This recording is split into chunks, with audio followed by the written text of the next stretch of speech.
This one for the dollar. And I'm not sure exactly how much that coat costs.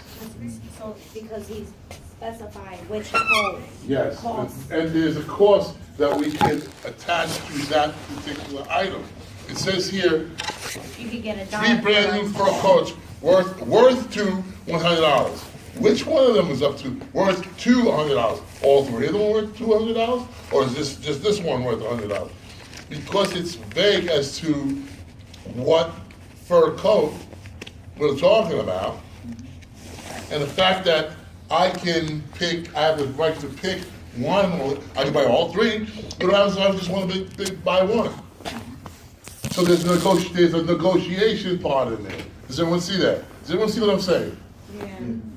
If you don't, let me know. Yeah, but I thought it was like a split. Adrian, you waking up here? You understand this? Yeah, you shaking your head. I'm not sure you did. I thought it was like a straight offer. No, it's not an offer for what? Offer what? What am I buying? The street, one of the streets. Yeah, but which one? Yeah, that one. That's where what comes down as negotiation. Because now I'm negotiating which one I want. I want, yeah. Do I want all of them? No. Or do I want one of them?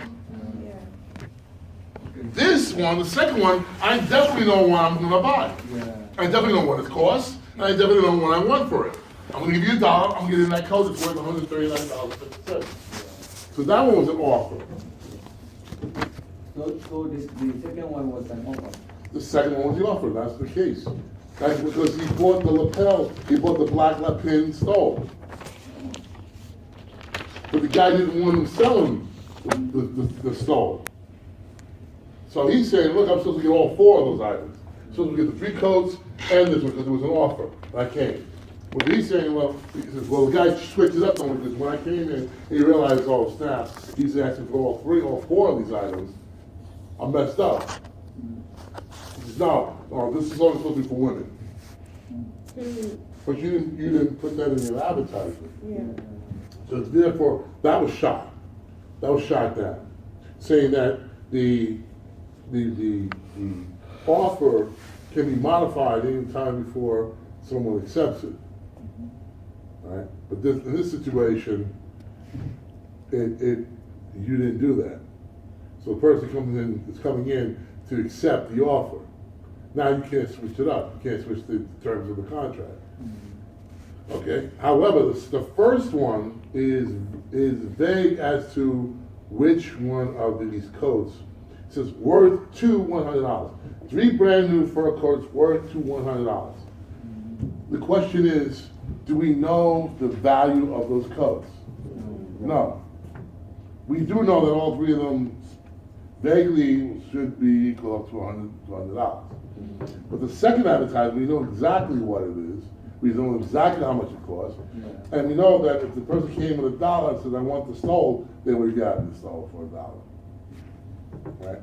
So that's why the court came down in favor of the stole, of the guy getting damages of $138.50, which was for the stole. He didn't get the stole. He was refusing to get the stole. He said, I lost out. I'm losing out on the stole. The court said, okay, your damage, we know how much the stole cost. It cost $139.50.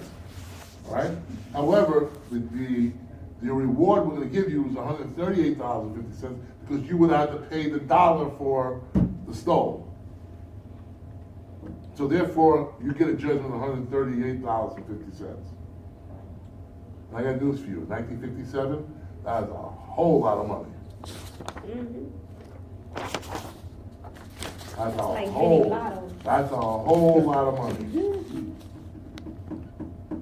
1962, I'm sorry, 1964, 7 years after I was born. I mean, this year, when this came down, I was born that year, 1957. So I found a pay stub for my father, for NYPD. Right? 1964, I'm sorry, 1962. It was 1964, because it was $162.54. That was his take-home pay every 2 weeks. Wow. 162. With that, we paid rent, we bought groceries, And when I say we bought groceries, I'm saying we bought groceries. We had so many bags that we had to take, my mother and I had to take a cab back. Because we would literally have between 15 and 20 bags, shopping bags, filled with food. She would spend about $40 on groceries every 2 weeks. $40. Yeah, you gotta, I mean, things were like 5 cents, $1. Bananas, 5 cents a pound. Bread, 25 cents. Yeah. Chicken, meats were like 17, 18 cents per pound, something like that. You know, Converse, the canvas Converse, $12. Shit. I couldn't afford them. I remember one time I went home, I said, Mom, I need $12. $12. What do you need $12 for? Well, I need to buy some sneakers. What do you need sneakers for? I need for gym. Oh, okay. So we went down to Kmart. I'm sorry, we went to Masters, which was the Kmart of the day in Harlem Boulevard, New York. So when we walked in there with a gigantic bin of sneakers. Kmart, 25, 25, 25, 30, 35, 35, 45, 45, 45, 50.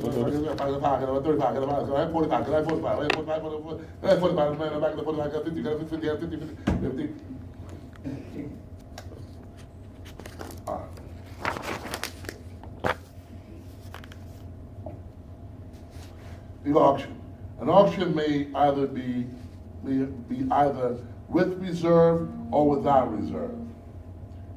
Auctions with reserve allows auctioneer to withdraw property at any time until announcement made that the sale completed. This is usually, most of your auctions are with reserve.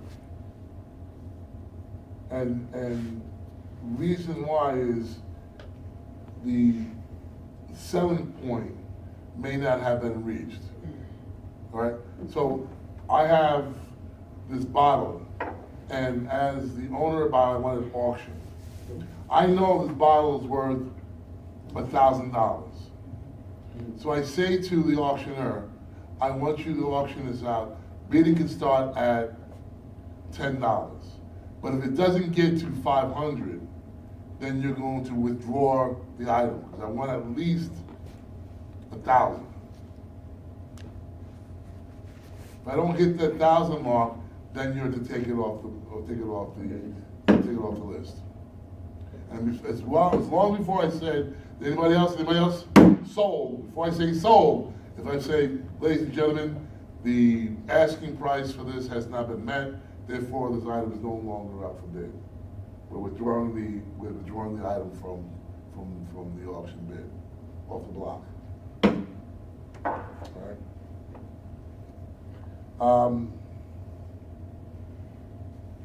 Okay, therefore, the auctioneer, rather than being the offerer, is asking potential bidders to make an offer. The auctioneer evaluates the bidder's offer and either accepts it by the fall of a hammer or another customary manner, thus concluding the sale, or rejects it by withdrawing the property from auction. Since the seller may withdraw the property from auction, the seller may also bid.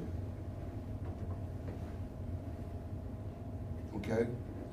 Which a lot of sellers do. The seller would bid because they want a certain rate. They want to make sure that he hits a certain amount. Yeah. All right? So, what do I hear for this fine glass bottle here? All right, it's worth $1,000. So someone would say, joking there, 5 cents. That's why the bidders, the auction says, bids will start at $10, or bids will start at $100. So 100. And then, so if you're the owner, if I'm selling this, I'm in the audience, I'll go 250. We have 250. Why? Because it doesn't make a difference to me. Because at any time I can just say, tell them, I can see if it's not going, I'll just say to the bidder, cut whatever the signal is to cut it. So they take it off the box. Take it off the box. Right? What am I going to pay myself? If I said $1,000 and no one else bids, who am I paying? I'm paying $1,000 to who? Myself. I'm not paying anybody. So that's why I can never, whenever I do that. So in auctions, the auctioneer is asking potential bidders to make offer. Seller may reserve right to approve bid. Auctions with reserve unless contrary to the intention of parent. In auction without reserve, absolute auctions, auctioneer is offerer and bidder are offerees. Okay, try it again. In auctions without reserve, absolute auctions, no matter what, boom, that's it. Auctioneer is an offerer and bidders are offeree. In other words, auctioneer cannot withdraw property if bid made within reasonable time. And I'm bound by the bid. What's the bid? How much you want for this? 25 cents. Do I hear anybody else? 25. Do I hear $1? Do I hear $1? 25. Do I hear $1? Do I hear $1? Going once, going twice. I gotta sell this to you for 25 cents. If you, even if you're not happy with, Even out, this is without reserve. yeah. All right? So when you do an auction, usually an auction is if it's with or without reserve, it's noticed in the notice of the auction. Usually they put in there whether it's reserved or without reserve. Okay? Each bid considered an acceptance unless and until higher bid made. Okay, so if you said 25 cents or $25, you're making consideration, you made this consideration and acceptance. All right? And there's a bilateral promise. I promise to sell you this for 25 cents. You promise to pay me 25 cents. All right? Until someone else makes a higher bid. But before you say sold, Before I say sold. yeah, okay. Right? So everyone knows the rules that this person says, well, I made a bid for 25 cents. There was an offer and acceptance. But in auctions, it is not completed until the hammer was down. All right? Sorry. For example, offer with reserve. In an auction with reserve on Green Acre, the auctioneer asked whether anyone will open the bid at $200,000. The bidding, however, began at $10,000 and ended at $100,000. The auctioneer could reject the $100,000 bid and withdraw Green Acre from the auction or bring the hammer down and accept the bid. Since the auction was with reserve, the bidders were the offerers and the auctioneer was the offeree. Since the auction was with reserve, the bidders were the offerers and the auctioneer, as offeree, had the power to either accept or to reject the highest offer. In an auction with reserve, absolute, we just talked about that, without reserve of Green Acres, the auctioneer asked whether anyone would open the bid at $200,000. The bidding, however, begins at $10,000 and ends at $100,000. The auctioneer could not reject the $100,000 bid and withdraw Green Acres from the auction, but had to bring the hammer down and conclude the sale. Since the auction was without reserve, the auctioneer was the offerer, and each bidder exercised the power to accept the offerer's offer to bid, to sell. Okay.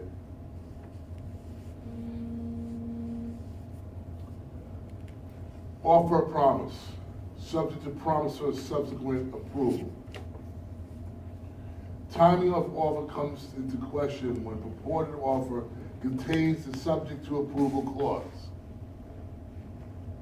In some contracts, there is a clause in there saying that this offer is binding, but it has to be subject to approval. So in that way, it's usually, it says, situations arise when seller usually a merchant works through an agent. So, seller is my agent. He wants to sell this bottle. All right? You said, I want the bottle for $500. All right? If it was me and I made an offer, then it's closed. However, subject to approval, he would come back to me and say, there's an offer for the bottle for $500.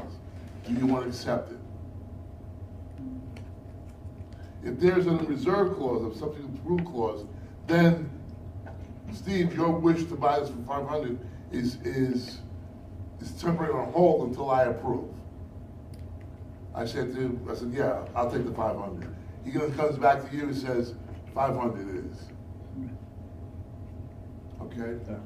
Customer becomes offeror, not merchant or agent. Right? Now you're the offeror.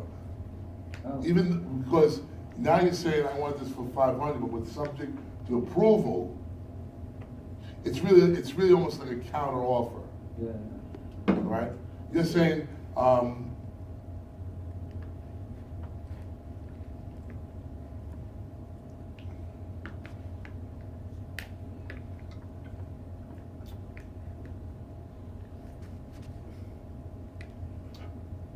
it'd be like Steve coming up and saying, I'll give you $500 for this bottle, in reality.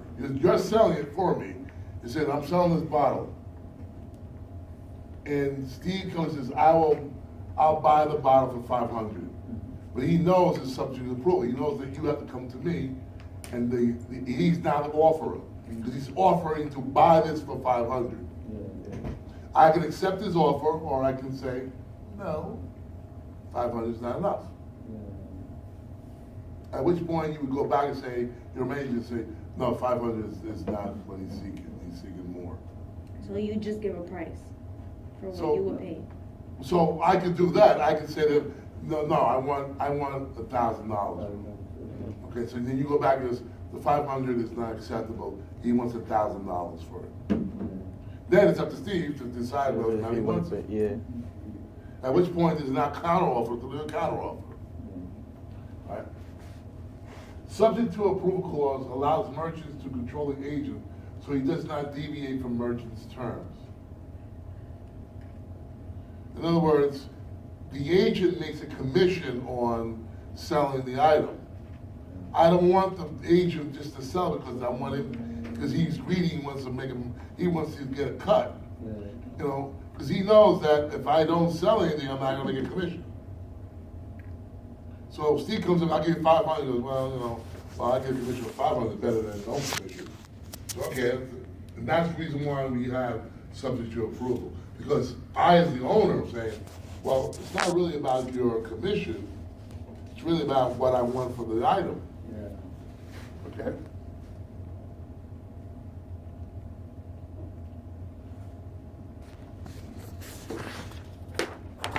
All right.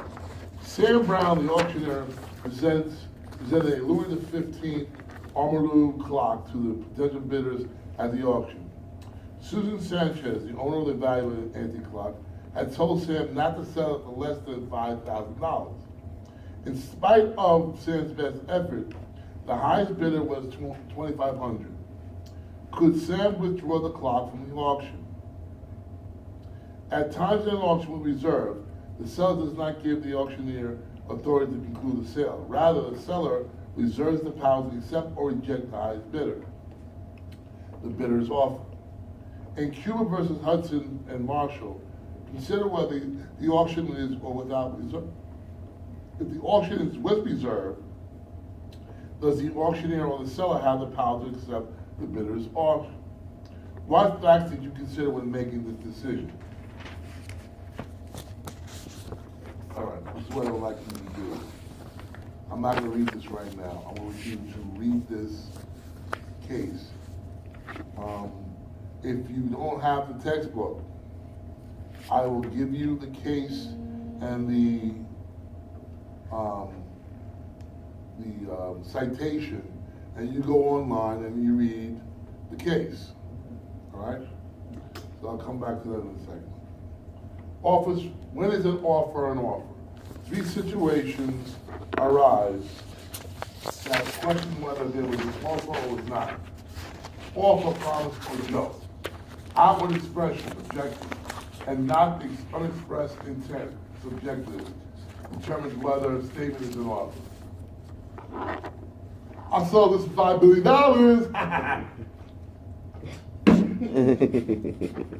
Promise or illusion promise.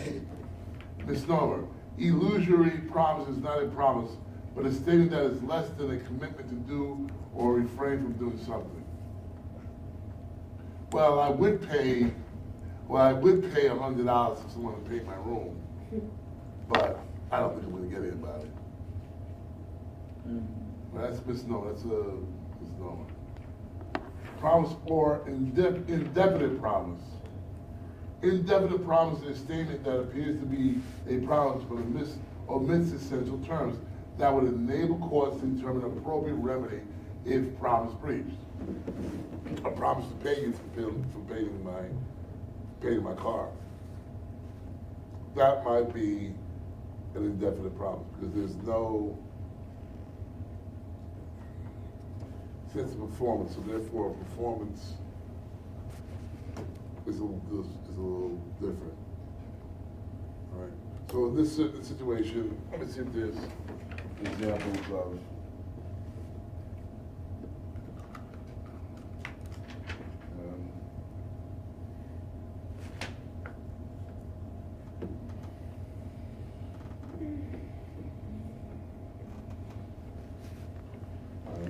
I love this, they have these cases here, but I'm reading these cases for days.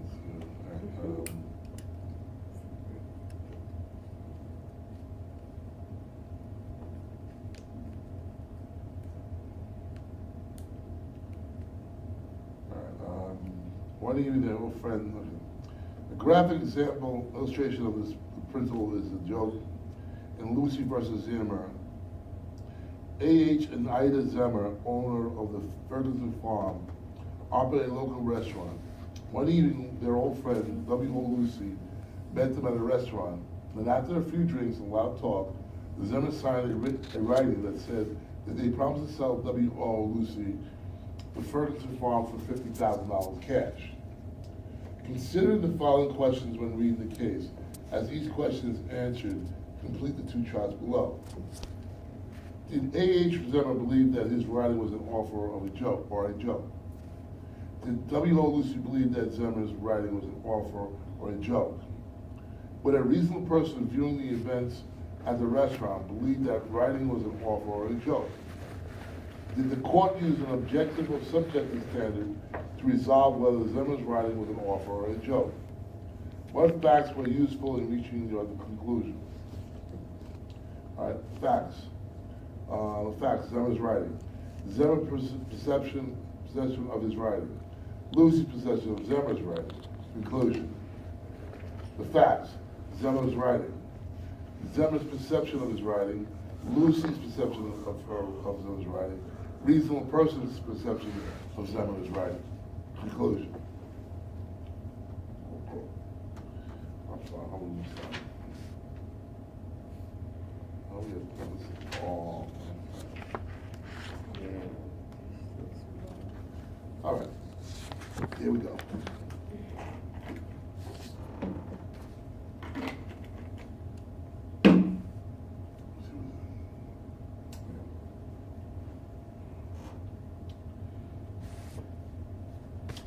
The suit was initiated by W.O. Lucy and J.C. Lucy complaints against A.H. Zemmer and Ida S. Zemmer, his wife, defendants to specific performance of a contract by which it was alleged that Zemmer had sold to W.O. Lucy a tract of land owned by H.Z. Zemmer in Dinwiddie County, containing 471,000 acres, 471.6 acres, more or less known as the Ferguson Farm, for $50,000.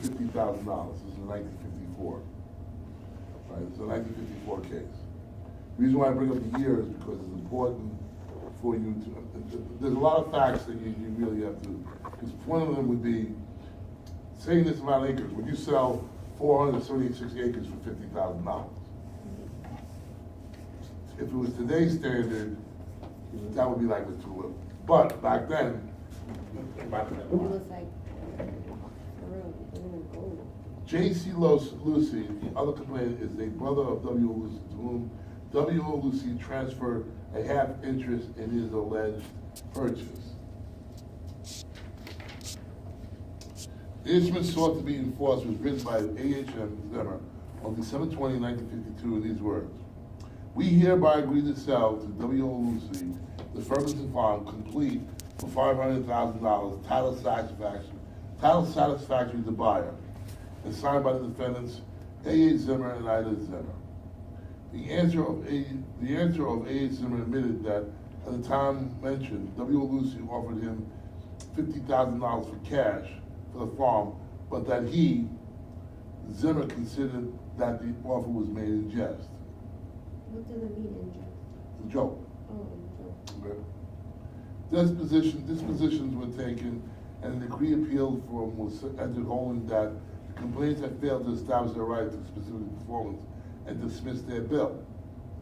The assignment of error in this action to the court. W.O. Lucy, a lumberman and farmer, thus testified in substance. He had known Zimmer for 15 or 20 years and had been familiar with the Ferguson farm for 10 years.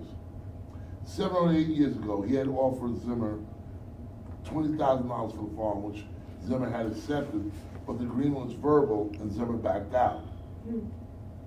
On the night of December 20th, 1952, around 8 o'clock, he took an employee to McKinney, where Zimmer lived and operated a restaurant, filling station, and a motor court. While there, he decided to see Zimmer and again tried to buy the Ferguson farm. He entered the restaurant and talked to Mrs. Zimmer until Zimmer came in. He asked Zimmer if he had sold the Ferguson farm. Zimmer replied that he had not. Lucy said, I bet you wouldn't take $50,000 for that place. Zimmer replied, yes, I would too. You wouldn't give $50,000, whatever.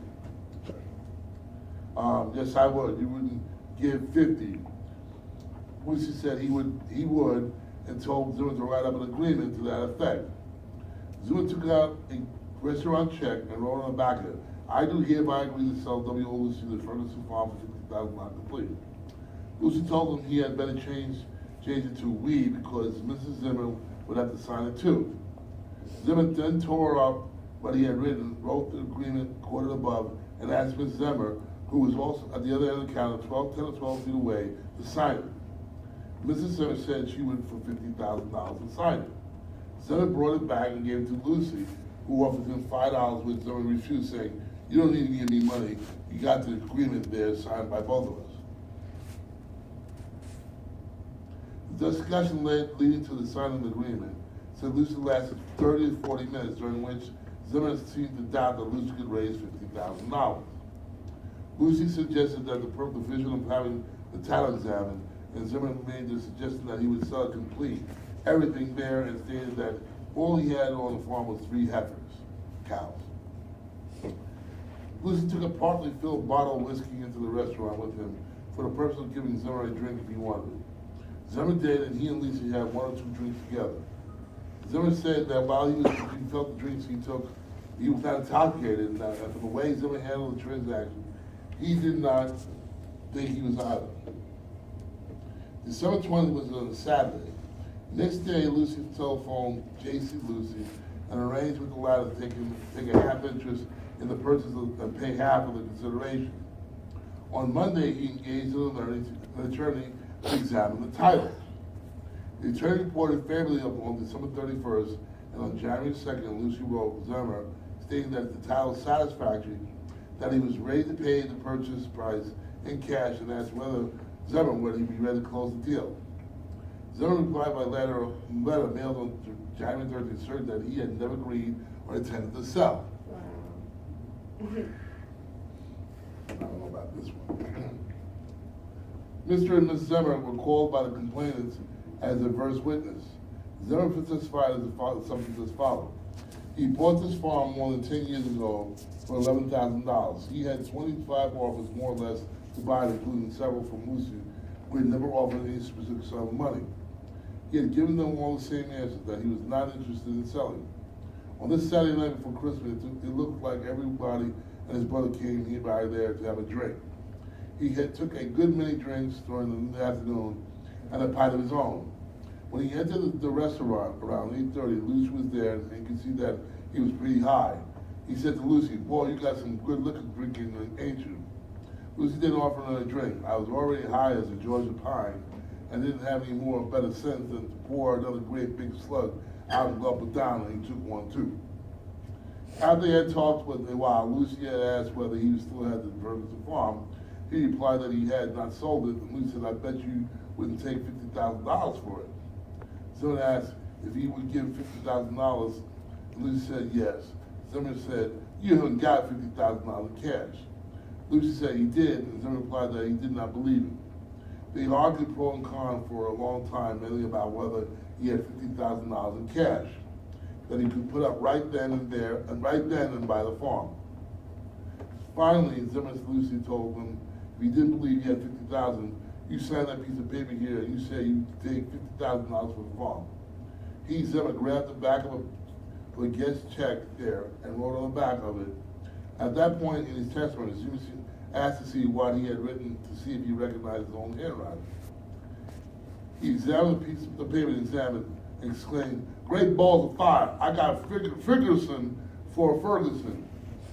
I have got satisfaction spelled wrong. I don't recognize that writing. If I would see it, I would know it was mine. After Zimmer had, as he declared, scribbled this thing off, Lucy said, get your wife to sign it. Zimmer walked over to where she was, and she at first refused to sign, but did so after he told her he was just needling her, Lucy. It didn't mean anything in the world that I was not selling the farm.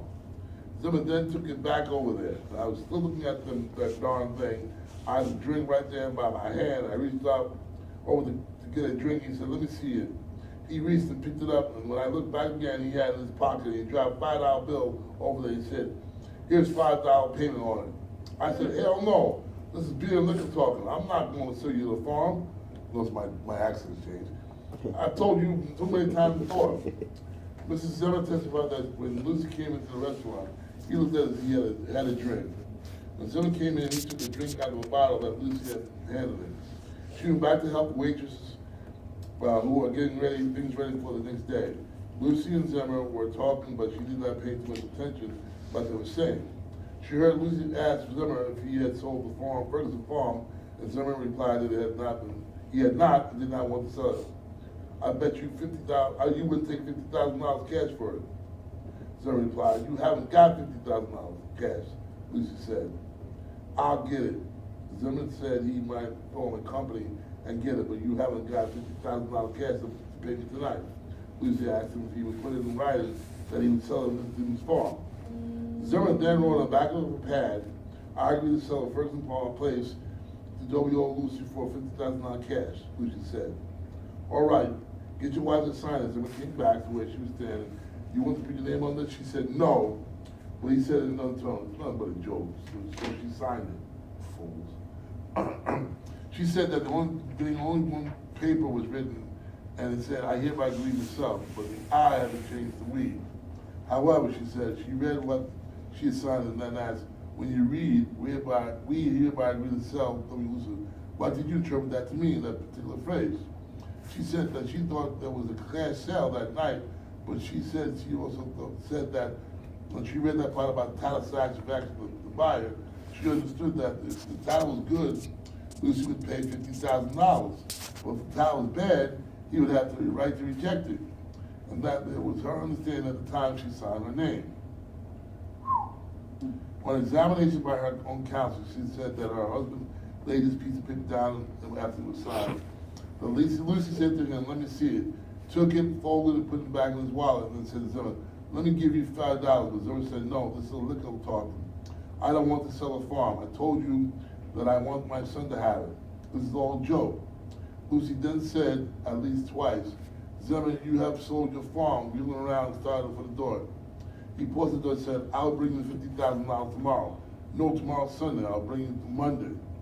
She could tell definitely that he was drinking, and she had said to her husband, you should have taken him home. But he said, well, I'm just about as bad off as he is. If it is be assumed, contrary to what we think the evidence shows, that Zimmer was jesting about selling his farm to Lucy, and that the transaction was intended by him to be a joke, nevertheless, the evidence shows that Lucy did not understand it but considered it to be a serious business transaction, and the contract to be binding on Zimmer as well as on himself. Not only did Lucy actually believe, but the evidence shows he was warranted in believing that the contract represented a serious business transaction and a good faith sale and purchase of land. In the field of contracts, as generally elsewhere, we must look to the outward expression of a person as manifesting his intention rather than to his secret and unexpressed intention. The law imputes to a person an intention corresponding to the reasonable meaning of those words and his act. At no time prior to the execution of the contract had Zimmer indicated to Lucy by word or act that he was not in earnest about selling the farm. They argued about it and discussed its terms, as Zimmer admitted for a long time. Lucy testified that if there was any jesting, it was about paying $50,000 that night. The contract and the evidence shows that he was not expected to pay the money that night. Zimmer said that after the word writing was signed, he laid it down on the counter in front of Lucy. Lucy said Zimmer handed it to him. In any event, there had been what appeared to be good faith offer and good faith acceptance, followed by the execution and apparent delivery of a written contract. Both said that Lucy put the writing in his pocket and offered Zimmer $5 to seal the bargain. Not until then, even under the defendant's evidence, was anything said to be done to indicate the matter was a joke. Both of the Zimmers testified that when Zimmer asked his wife to sign, he whispered that it was a joke so Lucy wouldn't hear, and that it was not intended that he should hear.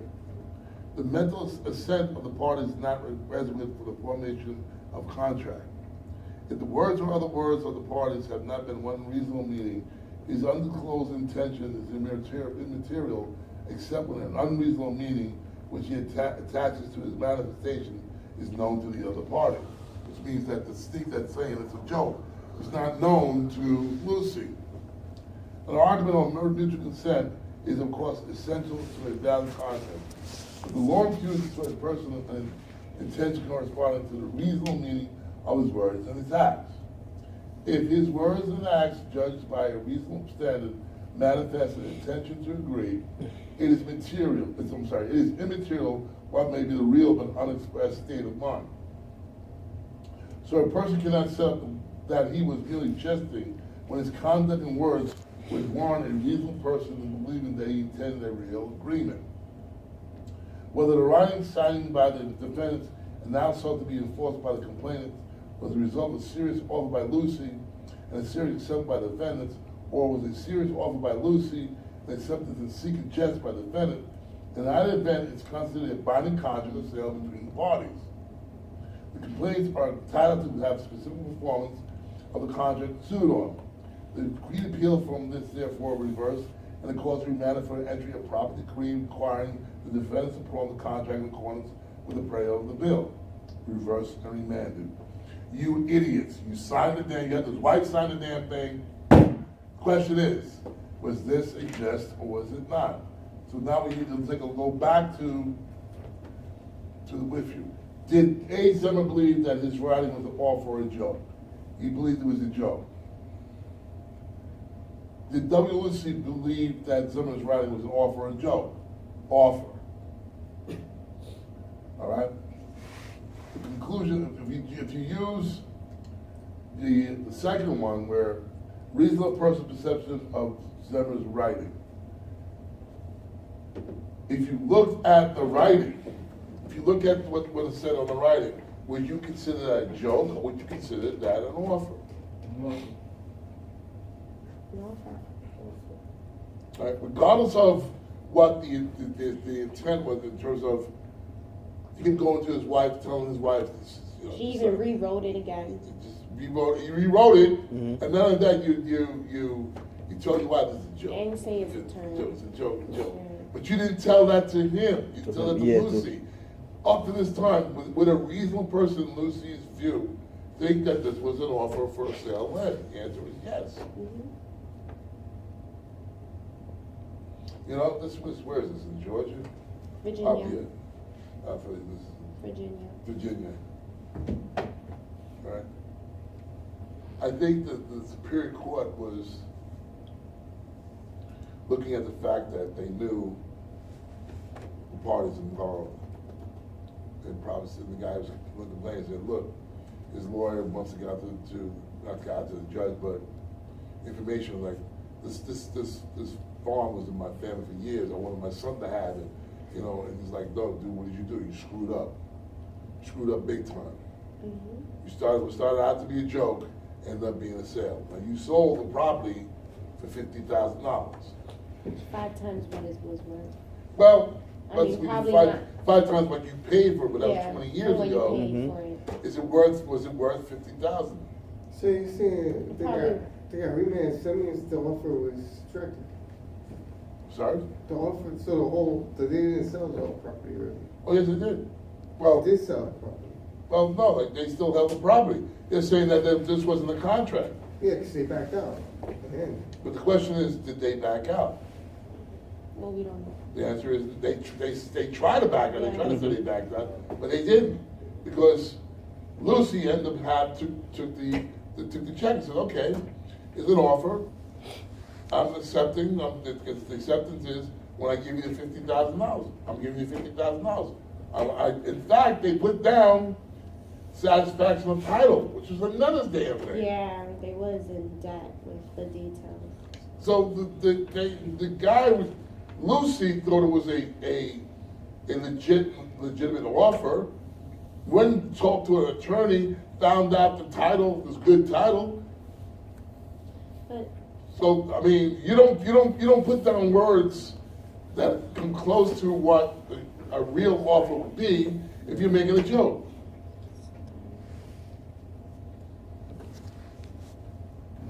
And you went a little too far there, Mr. so he got to pay at first? So he When had a to joke take the go too $50,000.